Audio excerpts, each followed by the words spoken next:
एक घने जंगल में बहुत सारे पक्षी रहते थे। उनमें कौए, तोते, मैना, फाख्ता, बुलबुल, चिड़िया और हुदहुद शामिल थे। सभी खुशी खुशी रहते, दाने चुगते और पेड़ों की शाखों पर चहचहाते। लेकिन एक दिन उस जंगल में एक नया शिकारी आ गया। वह बहुत चालाक था और पक्षियों को जाल में फंसाकर बाजार में बेच देता था। पहले तो पक्षियों ने उसकी ओर ध्यान नहीं दिया, लेकिन जैसे जैसे उनके दोस्त गायब होने लगे, चिंता बढ़ने लगी। एक दिन तोते ने कहा, हमें कुछ करना होगा। अगर हम चुप रहे तो हम सब पकड़े जाएंगे।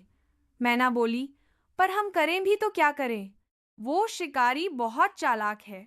तभी हुदहुद बोला, अकेला पक्षी कुछ नहीं कर सकता, लेकिन अगर हम सब मिल जाएं तो हम अपनी जान बचा सकते हैं। सबने हुदहुद की बात मानी। उन्होंने एक योजना बनाई जिसका नाम रखा गया एकता की ताकत। अगली सुबह उन्होंने देखा कि शिकारी ने एक बड़ा जाल बिछाया है और उस पर ढेर सारे दाने रखे हैं। जाल देखकर कुछ पक्षी डर गए, लेकिन हुदहुद बोला, डरो नहीं दोस्तों, हमें अपनी समझदारी और एकता से काम लेना है। सभी पक्षी जाल के पास गए और योजना के अनुसार एक साथ दाने चुगने लगे। जैसे ही वे दाना चुग रहे थे, शिकारी छिपकर देख रहा था। अचानक उसने जाल गिरा दिया और सभी पक्षी फंस गए। शिकारी खुशी से उधर दौड़ा, लेकिन पक्षी घबराए नहीं। हुदहुद ने कहा, सभी एक साथ अपने पंख फड़फड़ाओ। एक, दो, तीन। सभी पक्षियों ने जोर से पंख फड़फड़ाए। जाल भारी था, लेकिन उनकी एकता और ताकत उससे कहीं ज्यादा थी। जाल धीरे धीरे ऊपर उठने लगा और पक्षी उसे लेकर उड़ने लगे। शिकारी हैरान रह गया।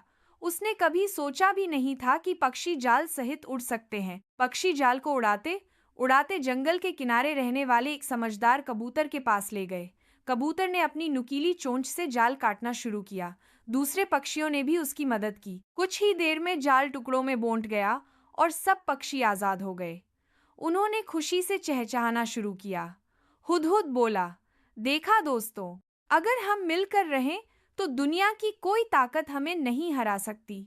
सभी पक्षियों ने एक सुर में कहा, हाँ, एकता में बल है। तब से वह जंगल न सिर्फ पक्षियों का घर बना, बल्कि एकता और दोस्ती की मिसाल भी।